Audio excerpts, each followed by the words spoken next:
The CBS Radio Mystery Theater presents... Come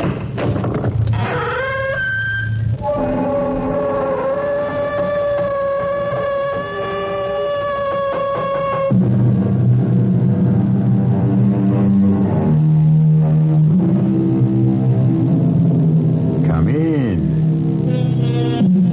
Welcome. I'm E.G. Marshall. For centuries, we have heard of the search for the fountain of youth, for the magic elixir of life eternal. Oh, to be young always, to hold age and death at arm's length. Put it this way, if you could live forever, would you want to? A word of caution before you reply. What might seem at first blush to be a vision of delight could also be a reality of horror. I just thought I'd call. I'm your neighbor. Welcome to Lake Raymont. Well, thank you. Would you come in, Mrs. Mallory. Mrs. Mallory. Eleanor's gone to town on an errand. Oh, such a lovely-looking child. Must be wonderful to have a granddaughter like that. Granddaughter? Well, she is your granddaughter, ain't she? Eleanor happens to be my wife. Oh, well, me and my big mouth. No, that's all right. She does look young, doesn't she? Oh, yes, she does. Well, how old would you guess? 16, 17, 18 tops. Deceptive. She was 18 the day we were married. Oh, are you newlyweds? Newlyweds, my dear Mrs. Mallory. We're about to celebrate our 45th wedding anniversary.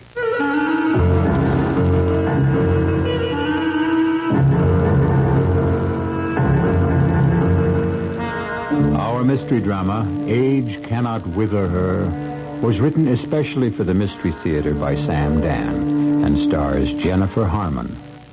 It is sponsored in part by Buick Motor Division and Anheuser-Busch Incorporated, Brewers of Budweiser. I'll be back shortly with Act One.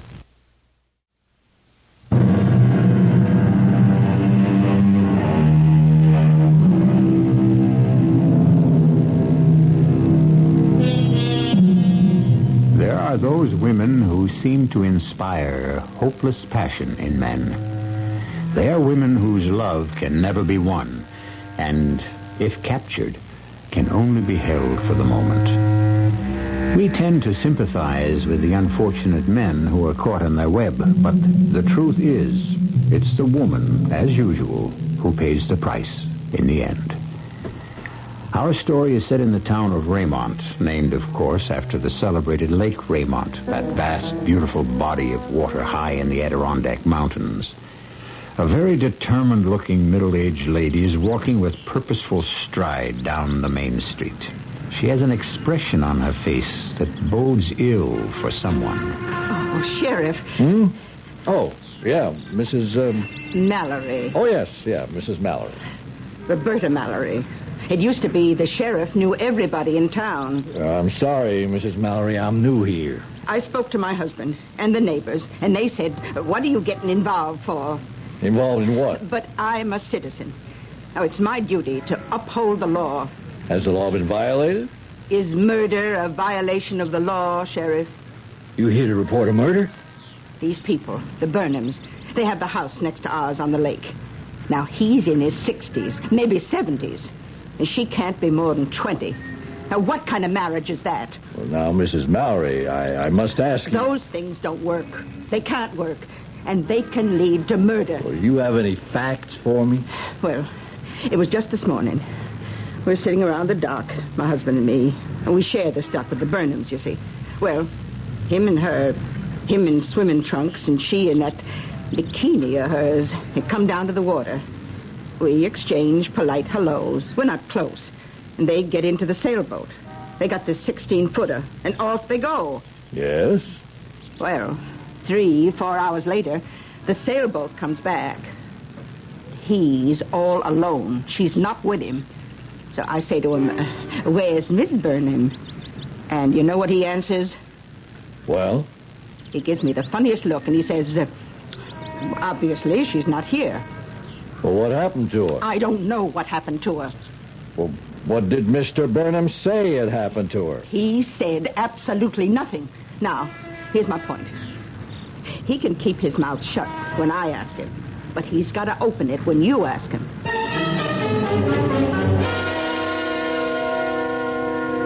Mr. Burnham, you tell me what happened to your wife? I don't know. Sir, as I understand it, two of you went sailing this morning and you came back alone. Yes? Where's your wife? Sheriff, I've already told you. I don't know. Did she leave the boat?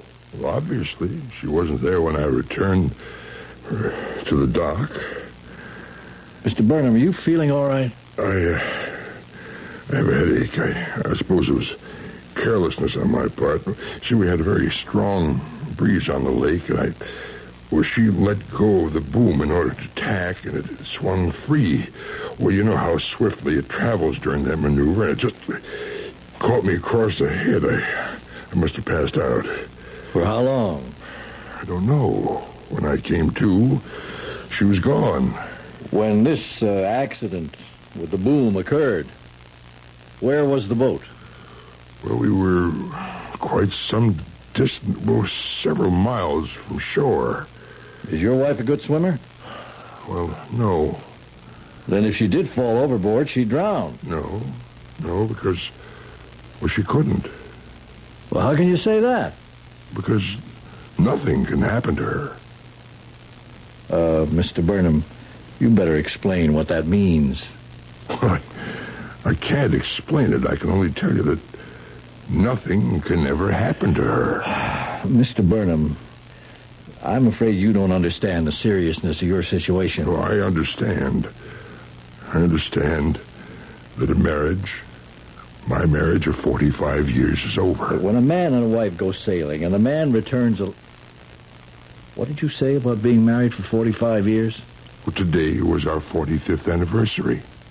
Mr. Burnham, your wife has been described as a woman of about 20. I know she hasn't changed one bit in almost...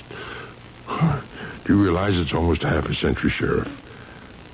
This has been a devastating day for me. I'm required to rest in the afternoon. I'm sorry. I got to get these answers. What happened to your wife? Well, as I say, she had decided to leave me. And, of course, she was right. I was making it difficult for her.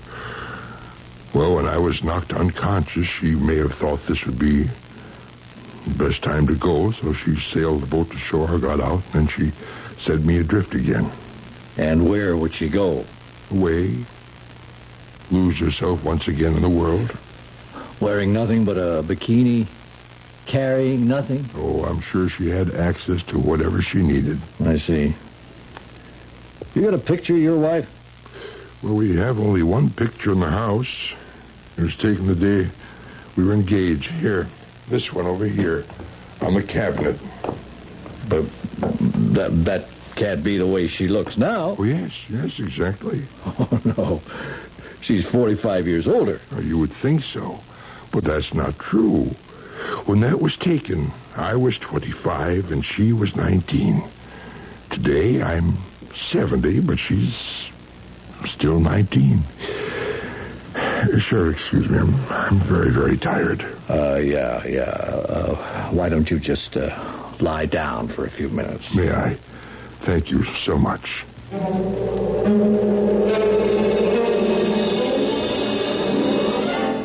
That's her. Mrs. Mallory, please look at this carefully. This is a picture of a 19-year-old girl. That's right. That's all she was. And this is her. Mrs. Mallory, this picture is 45 years old. What? Oh, no. Why, the dress she's wearing, the hair. Well, those stars have come back, and that's not her boyfriend. It's her husband.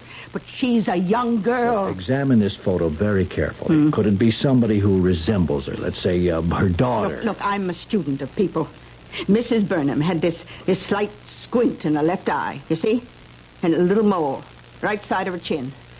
And a kind of curved little scar just above her left eyebrow. Oh, this is Mrs. Burnham. And I saw her just this morning. She can't be close on 70. Well, that would make her older than me.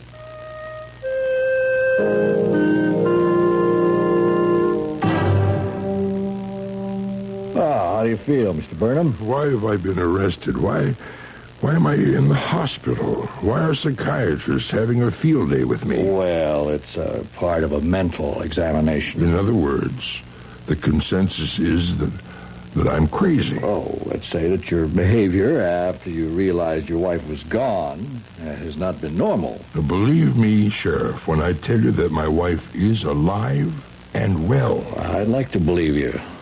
But first, you got to explain certain things you said. You told me she couldn't swim.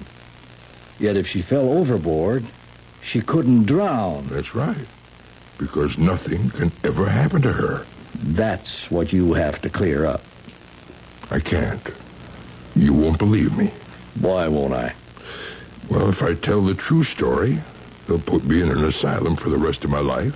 Well... And if you should believe me, they'll put you there, too. Believe me, Mr. Burnham, you've got nothing to lose. Well, my wife was 19 the day I met her 45 years ago. She's been 19 ever since. And she'll be 19 till the world comes to an end. That's impossible. Well, I see, that's the point. Now, you say, tell me the story. I no sooner start when you say, impossible. Oh, I'm sorry. How did you meet your wife? I met her in a bank 45 years ago. In a bank in Philadelphia. I'd go in there every Friday afternoon to cash my paycheck. And I noticed this very pretty girl was probably there for the same reason. Well, I fell in love with her. But I didn't know how to go about meeting her. I was very shy. Well, on this particular afternoon, the bank was crowded, but I saw her standing in line.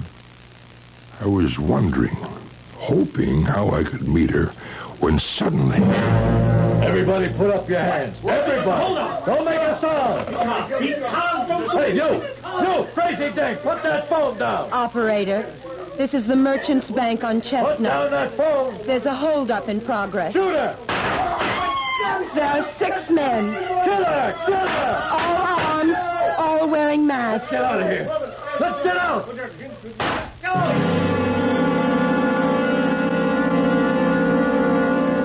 I'm not sure that anyone in the bank was fully aware of what was happening.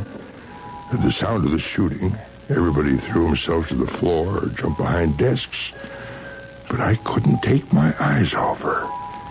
In the confusion, after the bandits ran out, she just very calmly walked through the door. I ran after her.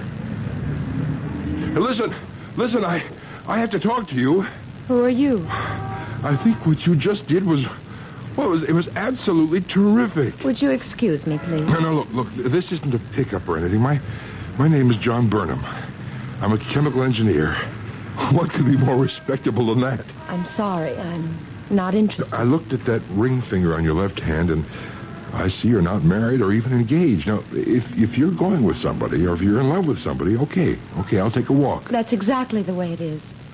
I'm very much in love with... No, that can't be true. It can't be, because the very second I saw you, I just knew that you and I... Oh, shut up. Please. No, forgive me. Forgive you? Why, I'm in love with you. No, you mustn't be in love with me. No one must ever be in love with me. Please go, before it's too late. Before I fall in love with you. Now, look, you can't help it. You're minding your own business, and suddenly, just like that, it happens. Yes, I know. I saw you pick up that phone, and when they started shooting at you, it was a miracle. A miracle how all those bullets could have missed you. See, some of them even ripped through your dress. Look, see there? Your dress is torn. John Berman, please turn around and walk away as quickly as you can. Oh, no. You say you love me, but I tell you, one day you'll hate me. How could I ever hate you? They all hate me in the end. What do you mean? How many were there? John... I don't care. I shouldn't even be talking to you, but I'm a woman, and like all women, I need love. And it's been so long. Oh, how long it's been. I love you. I know that. I should send you away, but I want to be loved again. It's wrong, but I can't help myself. What are you saying? Why is it wrong? Maybe this time it'll be different. Maybe you'll be different. Of course. I will. Yes. Maybe you can be different. Maybe you can do something that none of the others could. Maybe you can find a way for me to die.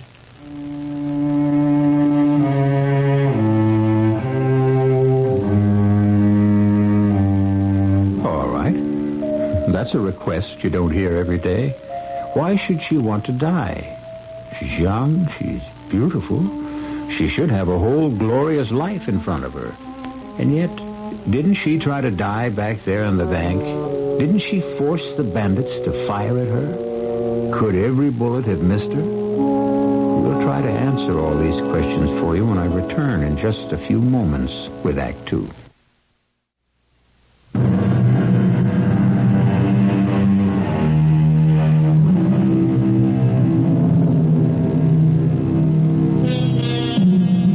Well, now, in the ordinary way, dying is hardly ever a problem. It's living that presents us with all sorts of difficulties. Here we have a young lady who is about to become Mrs. Eleanor Burnham.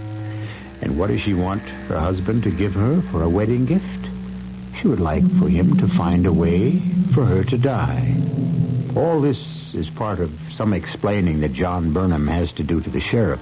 And he's describing how things were the day he met his bride-to-be some 45 years ago. What do you mean, find a way for you to die? You should know something about me. Like what? My age, for instance. 19 or 20? Let's walk inside that restaurant. Oh, sure. How about lunch? You'd better be sitting down when I tell you how old I am. It would be wrong for me to let you go one step further without telling you the truth about me. Okay. Let's have the truth. Not that it matters. My age. You said I looked 19 or 20. I'm only 18. Well, that's great. I'm 25. I was born in the year 1554. Well, every girl should marry a more mature man. Did you hear what I said? I was born in 1554. Sure. That means you have to be more than 400 years old. It's the same thing for men. They should also marry mature women. John, I was 18 years old in the year 1572. I've been 18 years old ever since. I simply don't grow older. I can't grow older. That's fantastic. Do you realize how long I've lived? How many lives I've lived? What an absolutely tremendous imagination. I'm telling you the truth. I can't grow older. I can't be killed. I can't die. Well, what's wrong with that? You don't understand. You'll be 30, 50, 65, and I'll still be 18. Well, is that bad? You'll die, and I'll still be 18. Oh, come on. Now, let's always talk about dying. Everybody dies when his time comes. Not me. My time never comes. I can't die. Now, how do we ever get on this subject anyhow? You saw. In the bank. They all fired their guns at me. Nothing happened. Well, that's because they all missed. Let me tell you why I can't die. Okay. Okay, if it'll make you feel better. I must tell you. Please listen, and then afterward, if you still want to marry me. Look, I am going to marry you no matter what. I was born in Paris. Paris? Darlene, where's your French accent, huh? I've had enough time to lose it. I was born in the year 1554. My father was a chemist. Well, so am I, you see? You see, we have something in common. Well, today you would have called him an alchemist. He was always experimenting, trying to find what he called the elixir of life. The elixir of life? The elixir of life everlasting. I was 18. I remember it was August 23rd, the eve of St. Bartholomew's Day. I was to marry a young lieutenant in King Charles' regiment. Oh, come on now. No. You must let me tell this. It was late at night, and I heard a knock on the door, and when I opened it...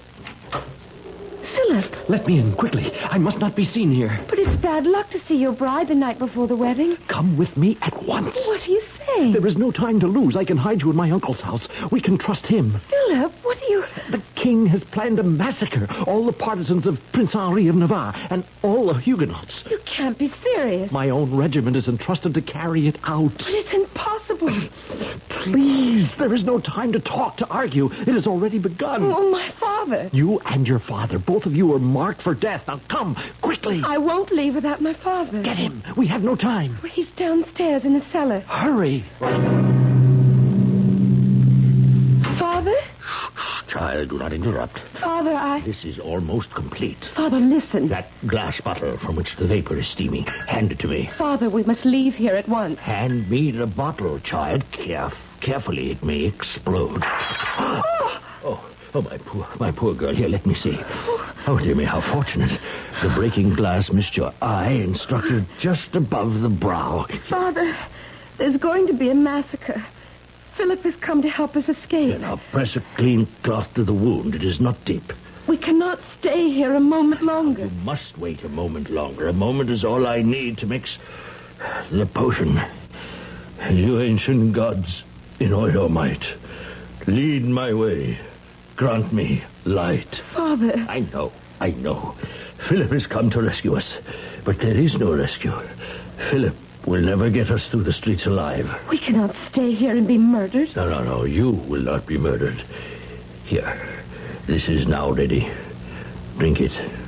Oh, what is it? I think I have found it. It's the elixir. Oh, Father, such a thing Such a thing is impossible, you say?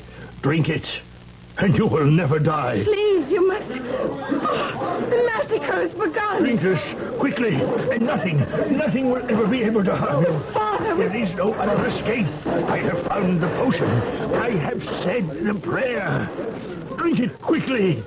Save yourself. Father, you drink. There is only enough for one. I don't want to live if everyone else is good. I am your father. I command you to drink. Drink. That's it. All of it. All of it. Now, my child. Nothing can harm you.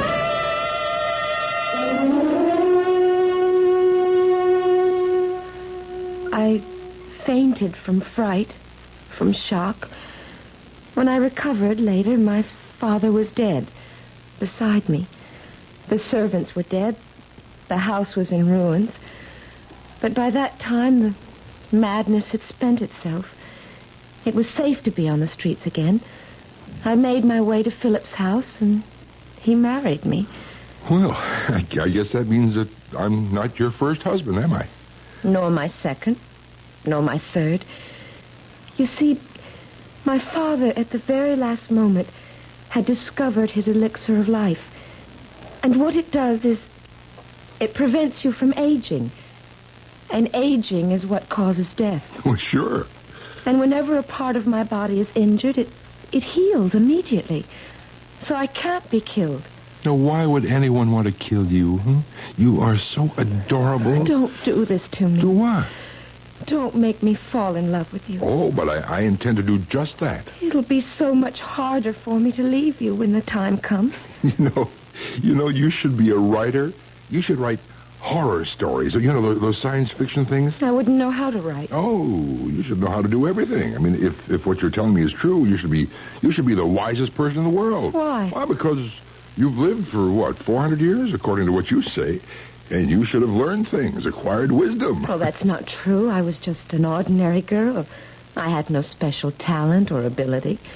And over the years, over and over again, I kept leading the same kind of life. Now, why do you have the need to claim that you've been living... Do you notice my left eye? Uh-huh. The scar just above the eyebrow?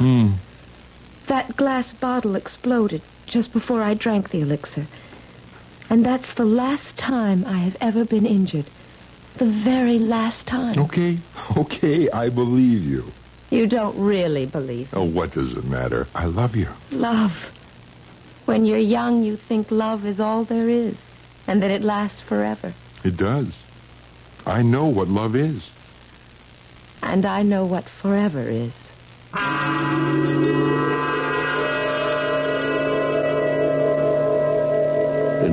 story strike you as kind of peculiar? Well, Sheriff, I didn't care. Mr. Burnham, I'm trying to help. All I know is an elderly gentleman and his very young wife... No, she's older than I am. Than anyone alive today. Could I just tell you what we're faced with? Now, the two of them go off sailing. He comes back. She doesn't. Am I correct so far? Yes. Now, something happened to the wife. The husband doesn't seem to be alarmed. He doesn't notify anybody. I told you why. Why nothing could ever possibly happen to her. Meanwhile, the woman is missing, and you come up with this fantastic yarn. Well, I admit it sounds fantastic. And you just swallowed it. No, I didn't just swallow it. I went to see a doctor. You went? She's the one who needed it. But she wouldn't go. But why does she lie to me, Doctor? Well, a woman may lie because she's unsure of her husband's love. Oh, that isn't so. No, she knows I love her. I couldn't possibly be more attentive, more affectionate. There's just something strange. Why does she insist on having such a past? Look, you'd have to tell me something about her background. Her background? Are her parents living? Well, she claims that her father was killed in the massacre of 1572. Well, she must have friends. She did go to school somewhere. She was raised someplace. Yes, out west. Good, where? I don't know. She never talks about that. Well, then, Mr. Burnham, getting down to it, you know absolutely nothing about your wife. Well, none of that seemed important when I fell in love. I see. When you fell in love, you felt that love was enough. It still is. Well, then why have you come to see me? What? Okay, I see now that I'll just have to put up with those little fables. It's the only fault she has. Oh, and I think of what's wrong with the wives of other men I know.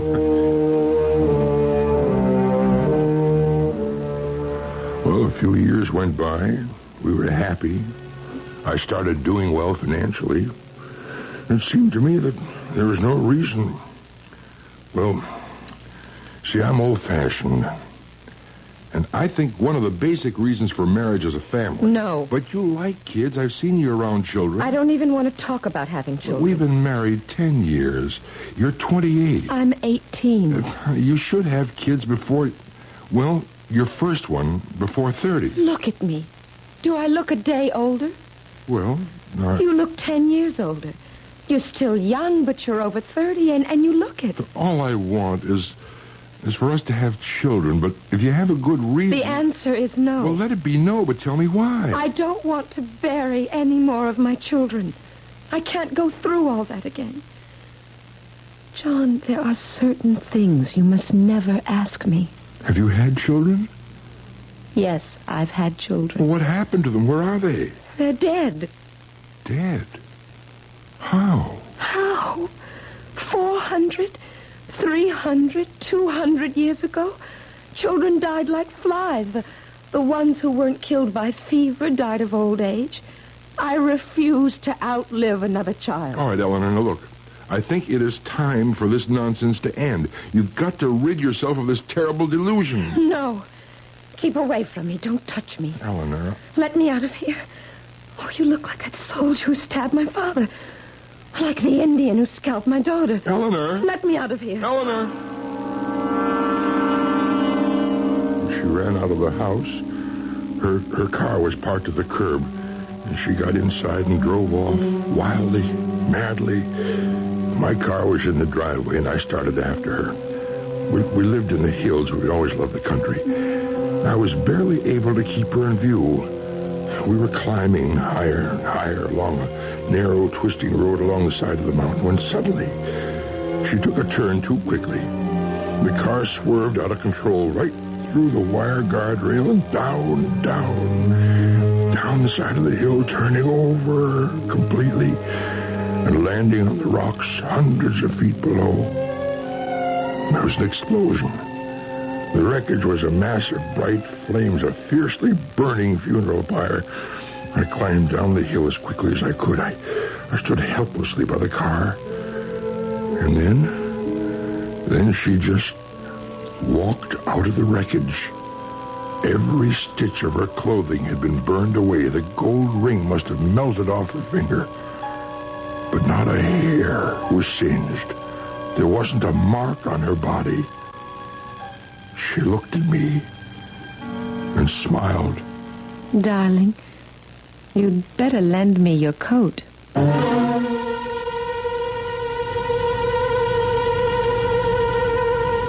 Well, what does it take to make a believer? She was in the car. It did crash. The impact, the flames, would have been enough to kill anyone. Or perhaps anyone not fortified by the elixir of life. It's quite a drink, but it needs a chaser, as we shall discover when I return shortly with Act 3.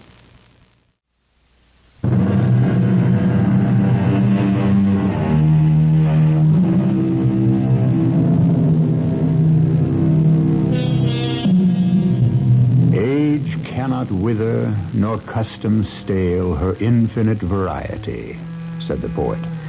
Well, our friend William Shakespeare was talking figuratively. For someone whom age really cannot wither, we present Eleanor Burnham, or Mrs. John Burnham, if you prefer. Eleanor claims she was born in 1554, that she drank a mysterious elixir of life when she was 18. And she's been 18 ever since. Or at least that's the story her husband John is telling the sheriff. Eleanor, it's a miracle. No, it's not a miracle. It's the elixir. To live through that crash. John, do you believe me? Now do you believe me? Yes, Eleanor. Yes, I have to believe you.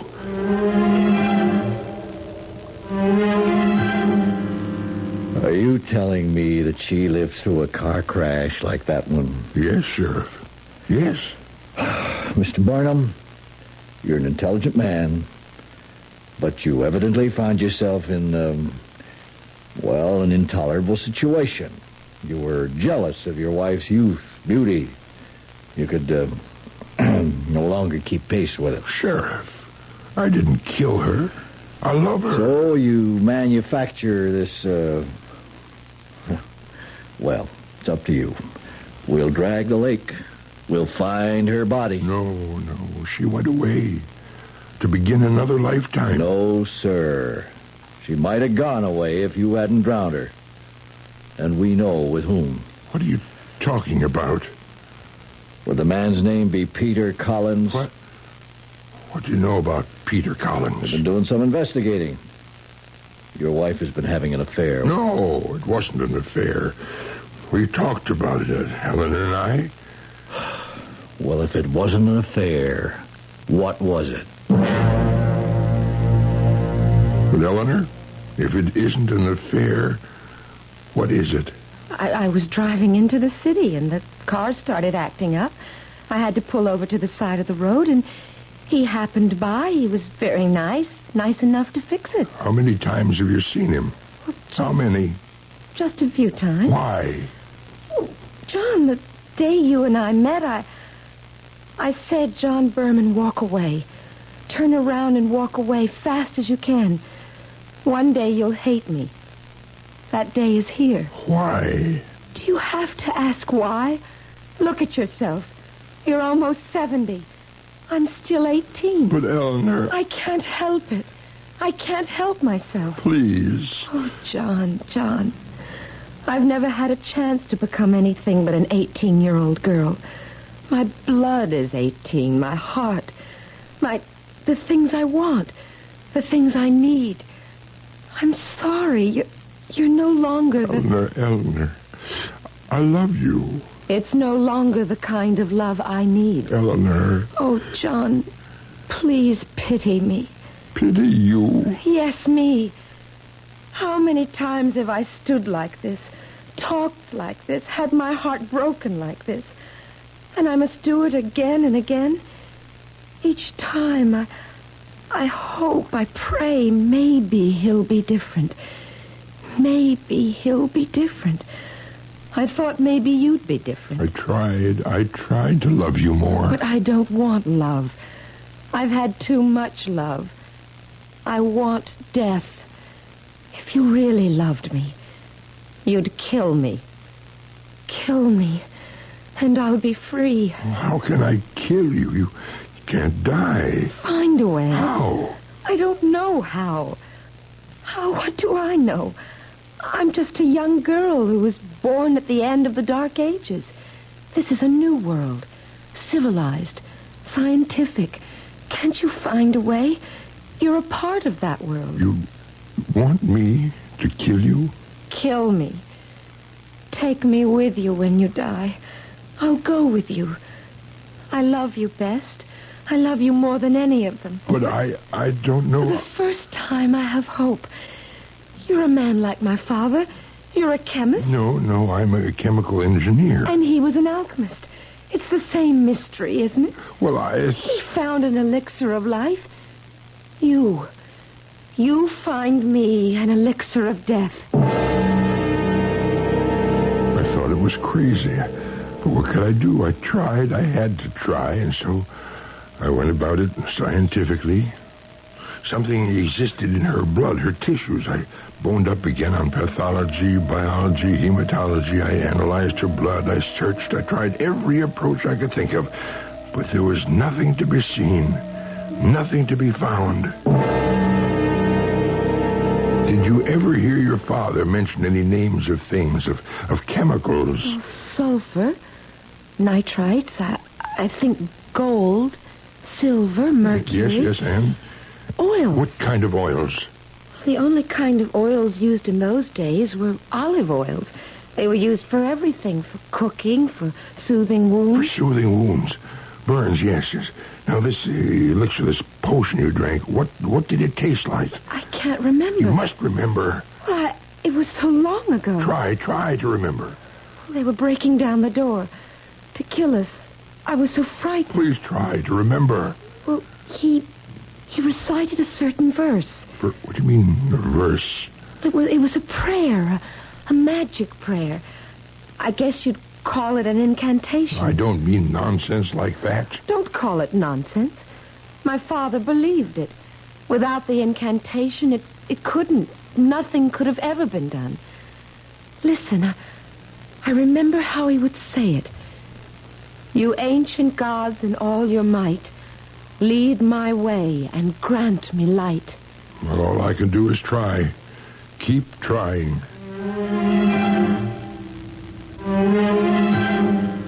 And I did, Sheriff. I did. I suggest you either get a new story, or you stick to that one you try to make it just a bit more believable. I know. It is difficult for you. You say you tried to find a way to kill her. Yes, and the other morning, I thought I had matched something that... Well, I called her into my laboratory. What is it? Drink it. Do you think you found? I don't know. Drink it. First, you must say the prayer. Eleanor, please. Hold the cup to the light. Now pray. Say it. You ancient gods in all your might, lead my way and grant me light. Oh, very well, very well. You ancient gods in all your might, lead my way and grant me light. Now drink it. Well? I don't know. How shall I try to die? Well, have you ever thought of drowning?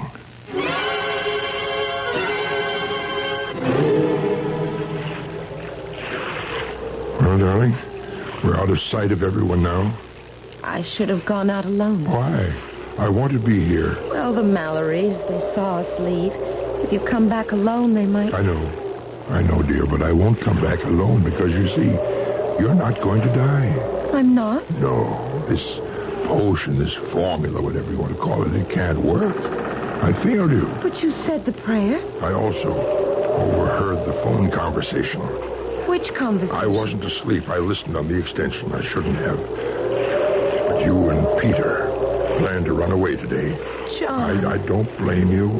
John, if you can't kill me, I can't live with you any longer. And Peter's going to be waiting for you at the south end of the lake. If I'm still alive. You'll be alive. No. Somehow, I believe you're the one who's destined to be different. You have found the way to kill me. I found nothing. But you said the prayer just the way my father said it. With the same tone in your voice. I hope you'll be happy with Peter. I loved you. Hold down the tiller. I'm going to release the boom. No, don't. John! Oh! Oh, John!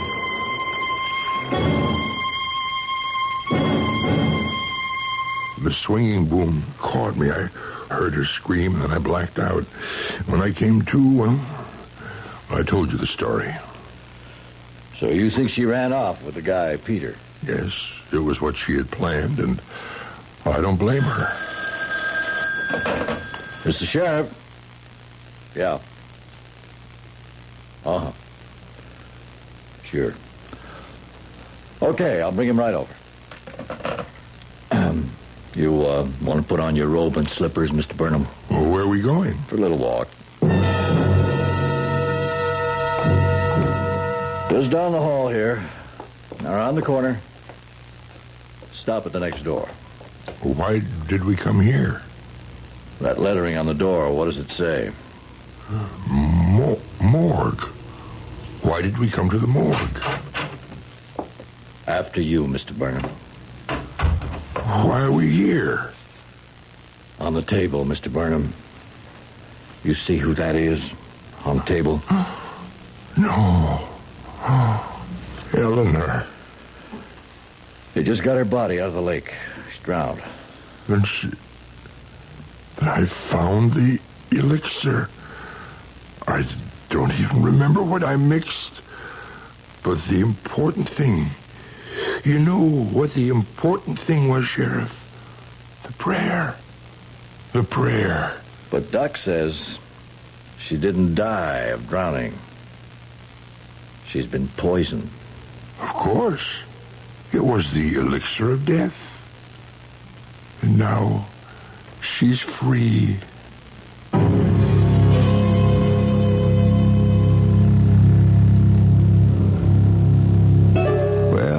She may have been free, but poor John wasn't. He was accused of poisoning his young wife. And although the jury lent a sympathetic ear to his story, they turned an analytical mind to the verdict, which was life. Well, I'll be back with other verdicts in just a few moments.